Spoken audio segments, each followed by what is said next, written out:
ରାଧାକୃଷ୍ଣ ଉନ୍ନୟନ ପରିଷଦ ଖଲିଆକାନି ଆନୁକୂଲ୍ୟରେ ବ୍ରଜରାଜନଗର ଖଲିଆକାନିଠାରେ 65ତମ ମହାନ ମକର ଯାତ୍ରା ମହୋତ୍ସବ ପାରମ୍ପରିକ ରୀତିନୀତିରେ ଭଗବାନ ହରି ଓ ହର ରଥାରୂଢ଼ ହୋଇ ମିଳନ ପଡ଼ିଆକୁ ଆଗମନ କରିଥିଲେ।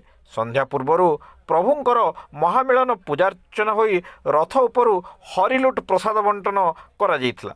ପରବର୍ତ୍ତୀ ସାଂସ୍କୃତିକ କାର୍ଯ୍ୟକ୍ରମ ପୂର୍ବରୁ ମକର ଯାତ୍ରାର ଆୟୋଜକ ଭାଗିଦାରୀ ହିସାବରେ ତଥା ବିଭିନ୍ନ କ୍ଷେତ୍ରରେ ଖ୍ୟାତି ଅର୍ଜନ କରିଥିବା ସ୍ୱର୍ଗତ ଝାରୁ ପ୍ରଧାନ, ସାମ୍ବାଦିକ ରିତେଶ ଶର୍ମା ଏହି ବର୍ଷ ଅଖିଳ ଭାରତୀୟ ସ୍ୱାସ୍ଥ୍ୟ ଅନୁଷ୍ଠାନ ଭୁବନେଶ୍ୱର ଏମ୍ସରୁ ଶିଶୁ ଶଲ୍ୟର ସୁପର ସ୍ପେଶାଲିଷ୍ଟ ଭାବେ ଉତ୍ତୀର୍ଣ୍ଣ ହୋଇଥିବା ଖଲିଆକାନିର ପ୍ରଥମ ଯୁବା ଡାକ୍ତରାଣୀ ଦୀପ୍ତି ନାୟକଙ୍କୁ ସମ୍ବର୍ଦ୍ଧନା କରାଯାଇଥିଲା। ଏହି ସଭାରେ ରାଧାକୃଷ୍ଣ ଉନ୍ନୟନ ପରିଷଦର ସଭାପତି କ୍ଷୀରୋଦ ପ୍ରଧାନ ସଭାପତିତ୍ୱ କରିଥିବା ବେଳେ ମୁଖ୍ୟ ଅତିଥି ଭାବରେ ବ୍ରଜରାଜନଗରର ପୂର୍ବ ବିଧାୟିକା ଅଳକା ମହାନ୍ତି, ଝାରସୁଗୁଡ଼ା ଲକ୍ଷ୍ମୀନାରାୟଣ ମହାବିଦ୍ୟାଳୟର ପ୍ରାଧ୍ୟାପକ ତପନ କୁମାର ବାରିକ ମୁଖ୍ୟ ବକ୍ତା, ଆଇନଜୀବୀ ବିଶ୍ୱନାଥ ନାୟକ ସମ୍ମାନିତ ଅତିଥି ଭାବରେ କାର୍ଯ୍ୟକ୍ରମରେ ଯୋଗ ଦେଇଥିବା ବେଳେ ପରିଷଦର ମୁଖ୍ୟ ସଂଯୋଜକ ମହେନ୍ଦ୍ର ନାୟକ, ଶିକ୍ଷାବିତ୍ ପ୍ରଶାନ୍ତ କୁମାର ପାଟଯୋଶୀ, କବି କ୍ଷୀରୋଦ କୁଁୱର କାର୍ଯ୍ୟକ୍ରମରେ ଯୋଗ ଦେଇଥିଲେ। ସଭା ପରିଚାଳନା ପରିଷଦର ସମ୍ପାଦକ ଲରେନ୍ସ ପ୍ରଧାନ କରିଥିବା ବେଳେ ସ୍ୱାଗତ ଭାଷଣ ତପନ ପ୍ରଧାନ ଓ ଧନ୍ୟବାଦ ଅର୍ପଣ ପବିତ୍ର ବିଶି କରିଥିଲେ।